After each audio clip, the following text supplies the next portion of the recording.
All rise. The Court of Appeals, Division 1 is now in session. Good morning.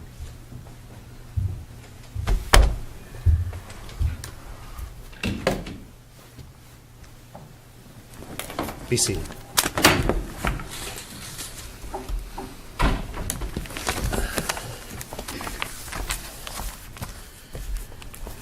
It is now time set for oral argument in cause number 1CA-CV 150364,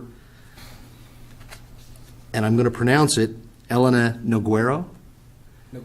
Noguero? Yes, sir. All right. Versus American Family Mutual Insurance Company. For your information, these proceedings are being both audio and video recorded.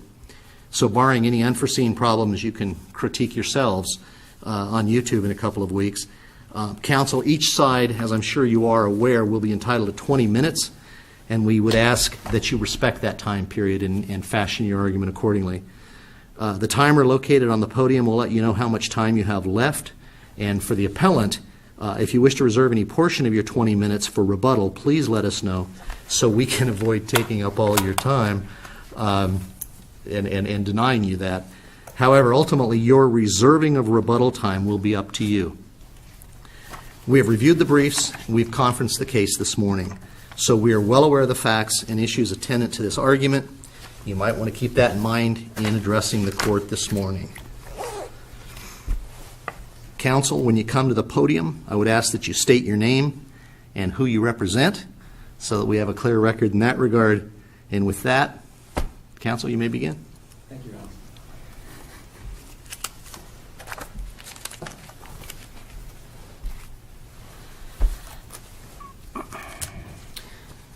Good morning. Blake Mays on behalf of the appellant and plaintiff in the trial court matter, Elena Noguero. She's present here in the gallery this morning. My goals this morning are to be brief and concise. I would like to reserve some time for rebuttal. My hope is not to rehash everything that was in the briefs, but to add something hopefully new and helpful to the court to what was in the brief. Counsel, a question I have about all of your issues is the standard of review for us on these issues is an abuse of discretion. And I guess how are each of these issues an abuse of discretion? The question isn't what we would rule on the issue, but was it reasonable for the trial judge to rule as he did? And how did you prevail under that standard? Yes, Your Honor. I will. I hope to take those questions in kind, and I'll try and keep that in mind as I address them. So I'd like to go kind of issue by issue. Yeah. The first issue I want to address is the first issue presented in order in the brief, and it's the issue of the admission of the 400 photographs during the testimony of the appellee's causation expert, Dr. Klinger. To me, it's clear there, and I know you're never supposed to say clear, but that issue is black and white, that there was legal error there. And I think, in my mind, the only issue is whether the legal error was such that it merits a new trial for Ms. Noguero. It merits reversal. I went back and looked at and stewed some more on the Lohmeyer case and reread that standard and relooked at the case. And as I see it, it says reversal is appropriate where there is either a clear abuse of discretion and resulting prejudice, and then there's an or there, and it says the trial court has misapplied the law. And I think we have both in this case, and I'm going to go in reverse order. Let me ask a question. Yes. Didn't the trial judge tell the jury, I mean, maybe not as artfully as it could have been, that they were to consider the photographs simply for purposes of weighing the expert's opinion? He did say that I am admitting the photographs because he relied on them. Not terribly curative as an instruction. I don't know that the jury knew what that meant. But I would submit that it certainly misstates the standard for the admissibility of photographs. If he wanted to use those... Rules 703 and 705 to show the data or facts upon which his opinion relied? Well, on the facts that he based his opinion on? How's that He's allowed to testify about photos that he looked at. He's allowed to testify that he formed those opinions based on the photos. But my understanding is the standard for admissibility for photographs is more than that. He could have gotten up there, never admitted the photos, Right. never published the photos to the jury, Right. but said, I relied on 400 photos, and here's what they showed. Right. But don't, in fact, the photos, doesn't the rule that Judge Kessler has referred to, doesn't that give the jury the opportunity to see whether there is a premise or a basis to support his testimony as to what it was he found? It would if there, but he still has to get past the baseline issue of foundation, and that's my concern. What case holds that if the and I was concerned about this. Yeah. I mean, from your briefs, I think your briefs did a good job on this. But when looking at the cases, I couldn't find a case that said even if the evidence, even if the photographs or the documents that the expert relies on, well, photographs is probably the best example, are admitted solely for purposes of showing the basis of the expert's opinion, that the expert has to say they're accurate, that there has to be evidence that is accurate. All the cases I found seem to say that if it's something that would be reasonably relied on by the expert, that's good enough. But is it reasonable to rely on something that you've never seen, and then is it reasonable to publish those to the jury? I think it takes it one step further, and that was my entire concern there, is that he not only is saying, this is what I saw, but he's showing them and saying, interpret and listen to me while I show you what I saw, when he saw it only in those photographs. He never went to the house. He never took the pictures. But was there a question that those photos weren't accurate? And did the trial attorney raise that issue? So there was no testimony specifically that the photographs weren't accurate. In this case, Was there an objection that the photos weren't accurate? was there a suggestion that? Was there an objection that the photos weren't The accurate? objection was solely on the foundational issue. And I would submit that going into this trial, as trial lawyers, you try and prepare for every eventuality, but if I'm going into a trial and I don't think that these photos are coming in because they don't have a foundational basis to bring them in, I'm not going to prepare for every little aspect that involves those photos. And I guess what I'm saying is, the plaintiff had already basically rested. They had one late witness who was there late. It was a 30B6 witness having nothing to do with photos, but they had already rested, so they didn't have an opportunity. Clearly, yes, could they have asked to recall people to testify about those photos? But as I envisioned the trial, and of course I wasn't the trial attorney, as I envisioned the trial, there's these photos showing these close-ups of these areas in someone's home, and this person wouldn't know if that was the south wall or the north wall or another wall, except for hearsay, what somebody who worked for him marked on those, told him it was. Ms. Nagaro would have known whether they were an accurate reflection of her house. Did she testify that there was a problem with those pictures? She did not testify to that. And I would submit that, yes, in certain cases, I think that that would be accurate. But if you showed me a close-up of this corner of this bench, I might not know, and maybe you would, but I might not know, is it this bench, or is it the corner of that bench, or is it the corner of that bench? So if you showed me a picture of my house, I can say, yes, that's my house. But if you showed me the picture of the bottom left-hand corner of a window in my house, how am I going to be able to say, yes, that's the bottom left-hand corner of the northwest window in the living room of my house? I can't. There's no basis for that, and I haven't prepared for that, and I haven't prepared my witnesses for the need to rebut the accuracy of these photos. Isn't that your responsibility, though, in preparing for the case? And as I said, we try to prepare for every eventuality, and ideally, somebody would have been called as a rebuttal witness to try and do that. But I think at that point, the preparation hadn't been done in anticipation of those photographs coming in. I think that would have been, my position had I been the lawyer trying the case at the trial court level. I will tell you that State versus Lundstrom, which is a 1989 Supreme Court decision, does seem to say that the requirement of reasonable reliance found in Rule 703 gives adequate guarantee of the trustworthiness to the outside opinions. Now, those weren't photographs, but the expert relied on an outside opinion to reach his own opinion or her own opinion. And the court saying the reasonableness is enough to guarantee for the trustworthiness if they're coming in to support the expert's so the expert disclosing what he relied on. But this isn't an outside opinion. This isn't an opinion by somebody else. This is what he told his assistant Yes, I allegedly to understand take that. photographs of. Well, I mean, that's what he testified to. He said, go take photographs. I mean, so it's not allegedly. I mean, he testified to that. And if it's reasonable for him to, I mean, I think it goes to credibility more than to admissibility, because what you're saying is, well, you never looked at it, so you don't know if they're accurate. As opposed to, well, it's reasonable for me to tell my I don't have to go to every single site, examine it, and watch them take the pictures and make sure they're accurate. I delegate that job to my assistant. He comes and takes the pictures. I rely on that. And then he comes in. And he says it's reasonable for me to rely on it. And you can then cross-examine him and impeach him and say, but you never saw it, so you don't know if it's accurate or not. But then doesn't your assistant come in and say, he told me to take those pictures and I took those pictures and they're accurate representations of the home on this date? That was all that needed to be done here to cure that issue. But even then, you don't have to have the person taking the picture come in and testify, as long as someone else can testify. And usually that's in the case, again, usually that's in the case where they're being admitted to prove the fact, not an issue, not the basis for the expert's opinion.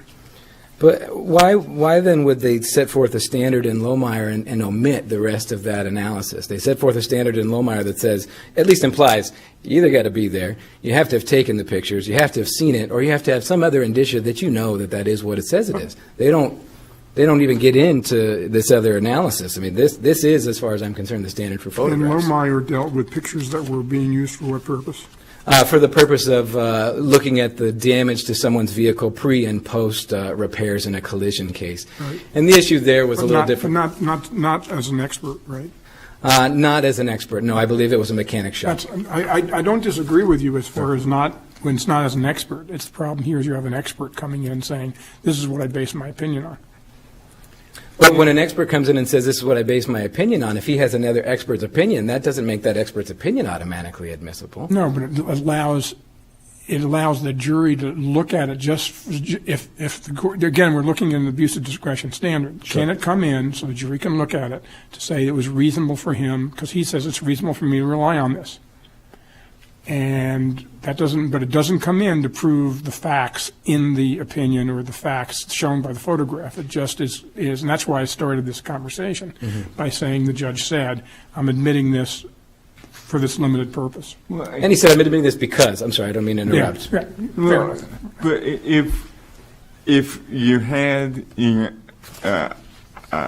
objected and said, we don't believe these are accurate photos, then the insurance company could have brought in the person who actually took the photographs to testify, and then the judge could have resolved that issue, but we don't have that here. That individual was not noticed, is my understanding, so that would have been non-disclosed, non-listed witness. They could not have brought him in at that late point. They should have thought about that in advance, because we wouldn't even be talking about this issue. Well, but if you had objected, then perhaps I would have noticed that.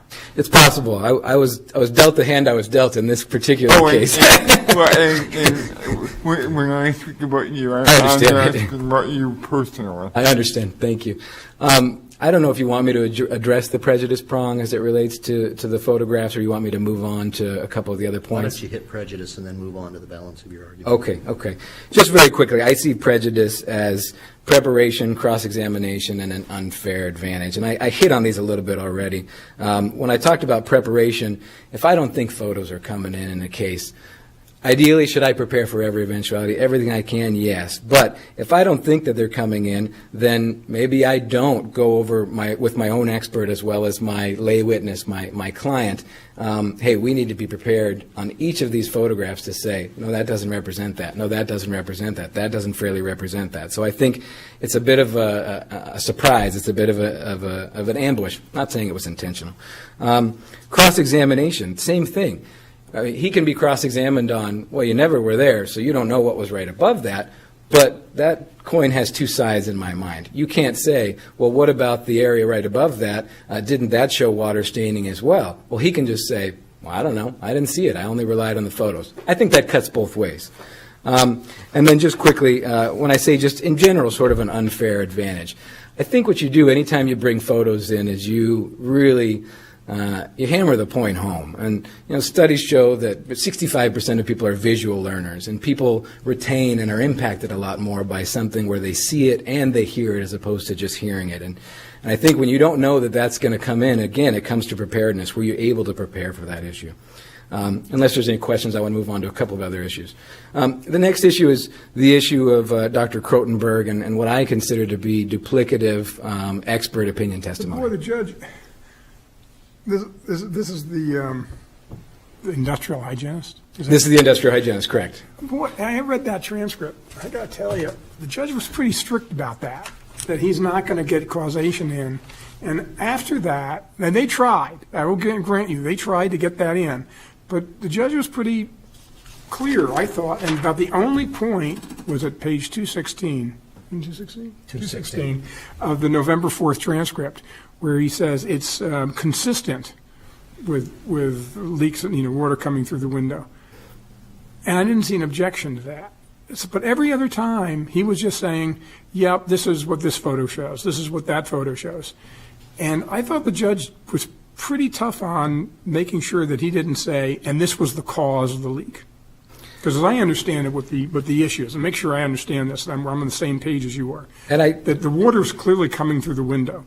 I mean, there's water coming like a waterfall through the window. The question is, where was the leak? How was it getting inside the house? Right. Was it coming through the window, or was it coming from the roof Correct. down and then coming in through the window, finding its natural waterfall, natural path?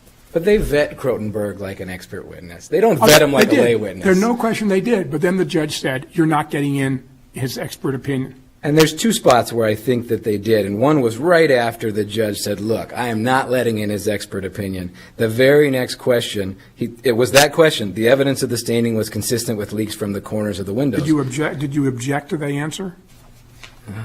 Let me look at the Or we can check. transcript real quick. I thought that there was an objection just before that, and I thought maybe there was one right after that, but I can't say that We'll offhand. double check it. Okay. And then the next day, Krotenberg's testimony continued into the next day, and the next day, same thing. He was asked as to belief as to what caused these watermarks. Caused is causation, is expert testimony, and actually there was no time for an objection because the court on its own initiative said approach. We're not getting. What I gathered from the broken bench conference was we're not getting into that. We're not getting into that basically, and. Appellant's counsel said, well, shoot, it's already in. I think at that point there should have been a curative instruction. Please disregard that. As I've said before, he's not allowed to get into expert opinion testimony or causation There testimony. was not an answer. There was a question, but there was not an answer, correct? There was an answer. Absolutely. There was an answer on that one. I was And just where is listening. that and that's in the 11.5 transcript? This is, I have it right here. Bear with me. And I'm running out of time, but. Did you form any belief as to what had caused the watermarks that you were seeing in this area? Yeah, because there wasn't any stains to the sheetrock or the window below. It appeared that it was reasonable that it would have gotten wet sometime before the sheetrock. So he did answer, and then the court said, But that doesn't give a cause. It doesn't say, Get up and here. the cause was that the window was leaking. That doesn't say, here's my expert opinion on how the water got in. well, he said it would have gotten wet sometime before the sheetrock put in. So that's his opinion as to the timing of when things got wet. Where the sheetrock got put in would indicate. Well, if he observed pre-sheetrock and post-sheetrock, that's an observation. If he opined this had to happen before sheetrock came in, that's an opinion. Okay. But I only have 3 minutes and 19 seconds, so I'll reserve the rest for rebuttal unless But you have let additional me ask questions. you one question. Sure, of course. Your motion for Rule 50/Rule 59 motion. Yes. Do you have any case that says in asking for the court to vacate the verdict as to liability and enter a verdict for me on liability, that falls under Rule 59? I have no case. The only case I have that says that if it looks and smells like a motion for a new trial, treat it like one. Okay. The only case I could find was the one I cited. Okay. Counsel, we're going to give you 3 minutes when you come back. Thank you. I appreciate it.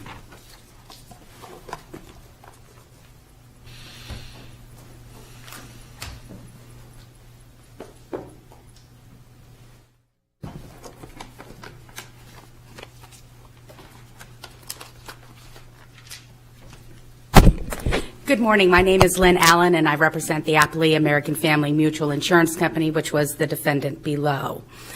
I'd like to start first by touching on the standard of review on the evidentiary issues. The standard review is clear abuse of discretion. That's the first prong. The second prong is there has to be resulting prejudice. And with that standard in mind, I will want to address first the issue of Mr. Klingler's photographs, the photographs that were shown during his testimony. And before I launch in, I just wanted to open it for questions or any guidance on what you see as the issues from our perspective. We're not hesitant to ask. I saw that. Go ahead and make your argument, and we'll stop you when we believe it's necessary. Well, Your Honor, I think the flaw in the appellant's argument is the focus on the admissibility of the photographs as substantive evidence under the Lohmeyer case. The Lohmeyer case did not address whether photographs can be shown to a jury when they are relied upon by an expert witness. Lohmeyer, they were admitting them as substantive evidence of the damage to the plaintiff's vehicle. They had been taken by a body shop employee, and the owner of the vehicle, who happened to be the defendant in the case, testified, yeah, that's what my vehicle looked like. That's why they were admissible as substantive evidence. We did not move to admit the photographs as substantive evidence. We moved to admit them, and the judge admitted them under Rule 703 of the Arizona Rules of Evidence. Now, granted, he also gave a correlative instruction, correct? Yes, he did. Okay. When was that given to the jury? It was given to the jury at the November 5th, 2014 transcript, page 88, line 1. And he gave the instruction immediately after he overruled the plaintiff's objection to the admission of Exhibit 215, which are the photographs. So he didn't wait for the close of evidence and give it with the standard instructions. Right then, he basically cleared up that issue with the jury. Yes, he did. Thank you. Go ahead.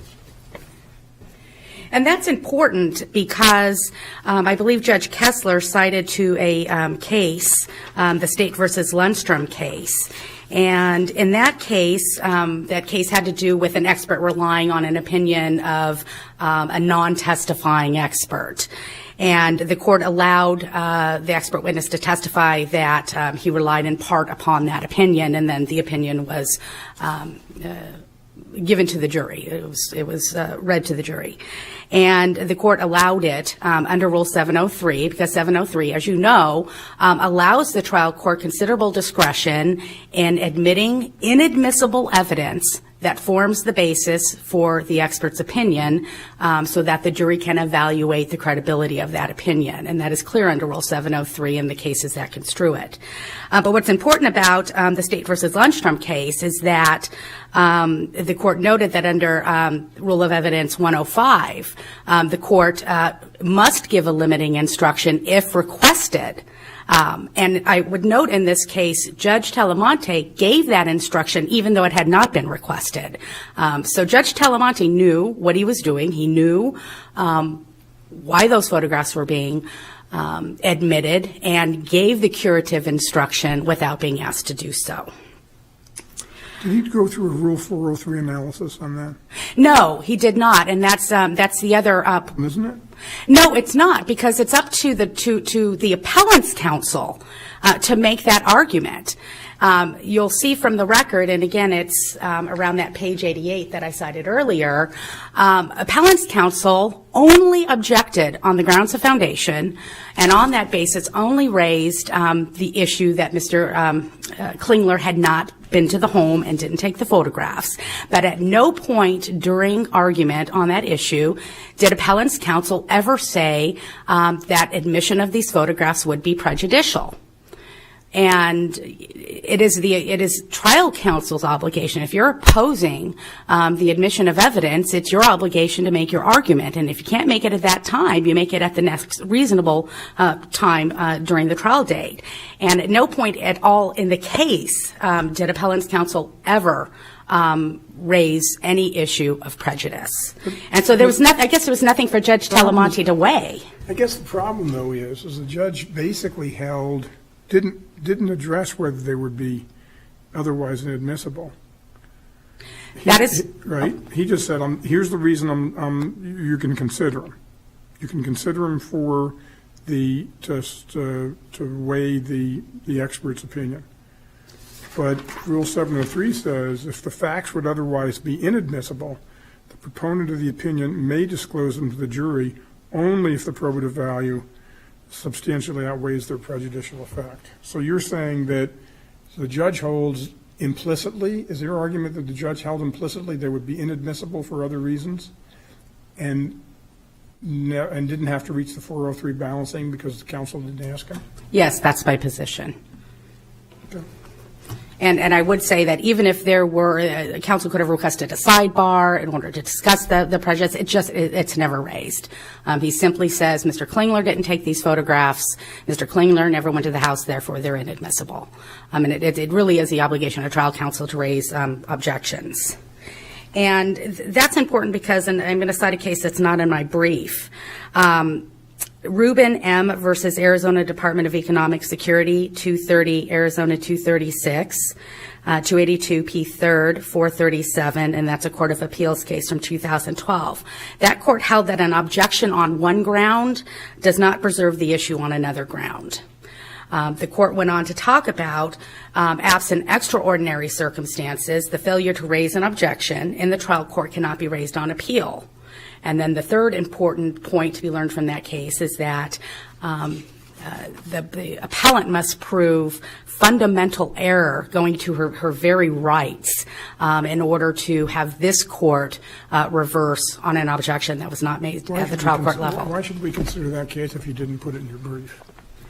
Is that fair to your opposing counsel? The issue really wasn't raised in terms of fundamental error. There were some arguments being made in the reply brief, Your Honor, with regard to prejudice. They didn't really touch on prejudice in their opening brief, except to just say it was prejudicial. In the reply brief, they attempted to explain why it was prejudicial, which then raised in my mind the ability to argue that they didn't make that objection at trial, the prejudice objection at trial, and that it shouldn't be considered. Counsel, it seems to me that the fundamental error analysis as referred to in that case is more appropriate to a criminal case or a case like that we're dealing with a fundamental right. This is just a civil case, and that kind of analysis doesn't really work here, does it? The fundamental, and I think it even says so in the Rubin C case or the Rubin M case, that in a civil case, the fundamental error doctrine really only applies in the most extraordinary of cases. It truly is something that's reserved to criminal cases and cases where, you know, I think the issue in that case was whether the father was being deprived of his parental rights. And fundamental error rarely, if ever, occurs in a civil case. If you don't make the objection below, you don't give the opposing counsel the opportunity to cure the problem. And that's what we have here with the failure to raise prejudice at the trial court level. We wouldn't have had an opportunity to rebut, you know, the arguments that are being made here, and the trial judge didn't get the opportunity to consider them in his ruling.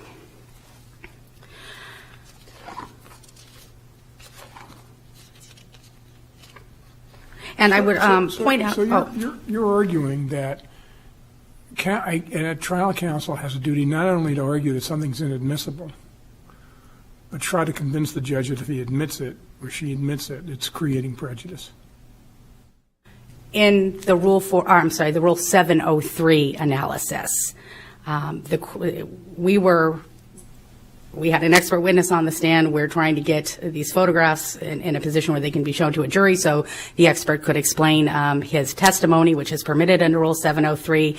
As you correctly noted, Judge Kessler, Rule 703 does state that there's a weighing analysis when the evidence is otherwise inadmissible. The judge has to consider whether the probative value outweighs the prejudice. And if the trial counsel is not making an argument that it's prejudicial, there's really nothing for the court to weigh.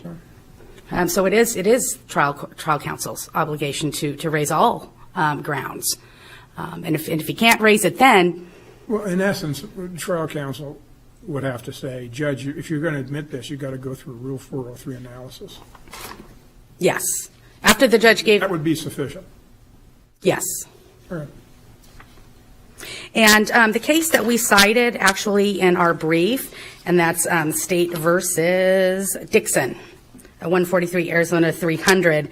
The court in that case actually, did that 403 analysis. The issue there was whether a gruesome photo could be shown to the jury in support of the expert's testimony. And in that case, the defendant had argued that Rule 403 analysis was unduly prejudicial and should not come in even for that limited purpose. And the Court of Appeals sustained the trial judge's discretionary ruling that it would come in. And then really the second prong is where, I as the appellee's counsel really has an issue, and that's prejudice. We had a 7-day jury trial.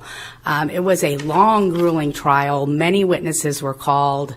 A jury received the evidence and rendered a verdict, and the appellant would have us redo that process because these photographs were shown to the jury, photographs that can be admitted under Rule 703 under the trial court's discretion. But they didn't ask to redo that process, did they? They never did. My point to you being the question I wanted to get to here pretty quick was the issue of what they refer to as their request for a new trial, which to those of us with gray hair, in the old days we called it JNOV, or judgment notwithstanding the verdict. In spite of what the jury says, Judge, enter judgment for us, and then we want to proceed to a damages claim. Can you tell us, are those quantitatively and qualitatively the same? Requesting a new trial and saying, no, Judge, just give us judgment, and then let's move to damages? They're two different things. We have two different, and that's why we have two different rules governing them. Rule 50 governs the old JNOV, which is now, JMOL. They mislabeled it, but, we cleared that up with the judge. But we have a separate rule, Rule 59, for a new trial. And it can't even be disputed. The appellant did not request a new trial on liability. Nothing in her motion or in the reply brief suggests that she wanted a new trial on liability. She wanted the court to enter judgment in her favor on the breach of contract and bad faith claims. And did they then waive the right to make any claims to evidentiary rulings being in error by not requesting a new trial where those matters might be done over and done differently? Are they then waived? We looked into that issue when we were preparing our brief, and we didn't find any support for that precise issue. If they made the objection at trial, that preserved it for appeal. We didn't find any case law that would say they. If the objection at trial was dealing with the sufficiency would lead to a damage issue. Okay. As I understand it, under 12-2102C, in a jury trial, if you don't make a motion for a new trial, we will not consider anything with the sufficiency of damages, sufficiency of the evidence. So if there's an objection as to evidence, saying this evidence shouldn't come in, and that evidence went to the sufficiency of evidence, then, especially as to liability, since there was no motion for new trial, we wouldn't consider it, right? I think that's correct. And there wasn't a motion for new trial. But I do want to point out, we, in an abundance of caution, addressed the standard for motion for new trial in our response to their Rule 50 motion. Really, in an abundance of caution, we set it forth. Judge Talamonte denied their motion for all of the reasons set forth in our brief, which that was one of the reasons. And, because of that, great deference has to be given to Judge Talamonte as the trial judge who sat through the 7 days of evidence. And, it's his decision, his discretion, whether or not the evidence was so lopsided, so in favor of the appellant, that a new trial is warranted. And I think, we have come forward with substantial evidence, citations to the record, argument as to why there was substantial evidence for the jury's verdict in American Family's favor. I wanted to turn to, just going back to the photographs, the showing of prejudice. It's not enough to stand up and say the photos came in and I was prejudiced. And that's what we're hearing. Now we're hearing a new argument that wasn't really raised in the briefs, either the opening brief or the reply brief. Well, we were deprived of the opportunity to prepare because we didn't think these were coming in. That's not the prejudice standard. That's lack of preparation on plaintiff's counsel's part. There was no pretrial ruling sought as to whether these photos would be admitted. They were clearly listed in our pretrial statement. There was an objection lodged on the grounds of foundation, but no effort to get a pretrial ruling. Were they listed simply as 400 photographs, or was there a statement as to how they were to be used or who was going to provide foundation for them? No, the rule governing joint pretrial statements just say list your exhibits. So the exhibit that was listed was Stephen Klingler's report, to which the photographs were attached. So the report in its entirety was listed. What we ended up doing at trial, because the report was not admissible, we ended up separating out the photographs and labeling them as Exhibit 215. So you're not going to see 215 on the joint pretrial statement, but it was part of Stephen Klingler's report, which was listed. And disclosed. I mean, there was no argument that they weren't disclosed. And just a couple of points on the foundation, or I guess the issue the court had to look at, which was whether or not these were reliable and reasonably relied upon by Mr. Klingler. Mr. Klingler testified that he and his associate, Mr. Brown, sat down together with the photographs and created that interactive map of the home. And that's precisely what it was. When it was electronically shown to the jury, you could actually click on the diagram and the photographs would be brought up. And they created that document together. And there was substantial testimony as to that process.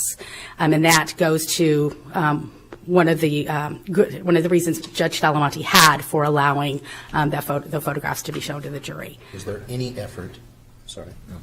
Was there any effort by the appellant to find fault with the content of the pictures as opposed to the admissibility of the pictures? None whatsoever. There was nothing on cross-examination of Mr. Klingler that went to the reliability or authenticity of the photos, other than you didn't take them yourself and you're never at the home. I wanted to, because I only have a few minutes left, I need to touch on something with regard to Marshall Krotenberg that was raised in the reply brief, and that is a bold statement that he was not disclosed as an expert witness. Dr. Krotenberg was disclosed as an expert witness. He was our mold expert. He's an industrial hygienist. He went in to the home while there was destructive testing. His purpose was to look for mold, look for water damage. He wasn't disclosed as a causation expert. That is true, and that's where, there might have been some missed signals. I needed to make that clear to you, that he was disclosed as an expert. Both of his reports were disclosed. And I just want to give you the citation to the record. It was in response to plaintiff's motion in limine. It's record number 319 and 320, and our disclosure statement is Exhibit 1. So then, as an expert, as a hygienist, as an expert on the issue of the existence of mold, he could testify to what he saw. Yeah. He could testify to the existence of the mold, but he could not testify as to how what he saw had come to be. That was the court's ruling. And when we, and there was, he touched on that a little bit in his report, but we had an expert to talk about that, so I didn't want to run afoul of the rule against multiple experts. So I tried to be careful, but at some point, Mr. Krotenberg volunteered a little bit of information, and that was the point in his testimony where the judge stopped him when he started to talk about the gap in the window, and the judge stopped him, and somebody had asked whether or not there was an objection. There was no objection at that point. The judge stopped Dr. Krotenberg. You're not at page 216, are you? Yeah, it's 216 and 217. Okay, because all he says is consistent with. Yes, that's all he says.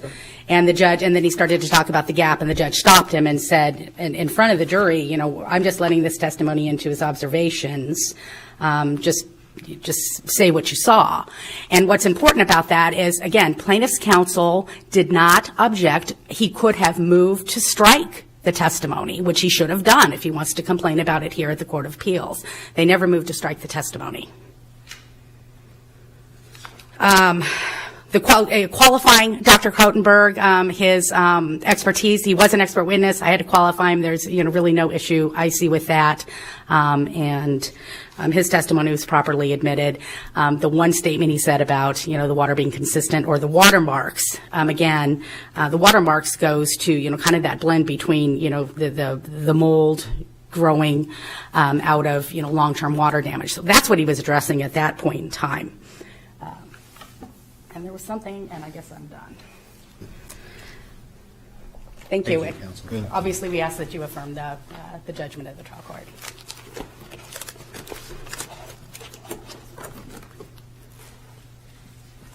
Counsel, we have reset your clock as promised. Thank you. have 3 minutes. I appreciate that. I'll be very brief. Just for the record, I was not provided a copy of the Rubin case. My custom is an oral argument. If I'm going to argue a new case, I go give it to at least opposing counsel so they can see it. I haven't seen it. I've heard of it. I'm not terribly familiar with it. And on the issue of Krotenberg, certainly I didn't intend to obfuscate the issue of whether or not he was disclosed as an expert. My intention was to show that he was not an expert for causation as to water intrusion. I wanted to address those very quickly.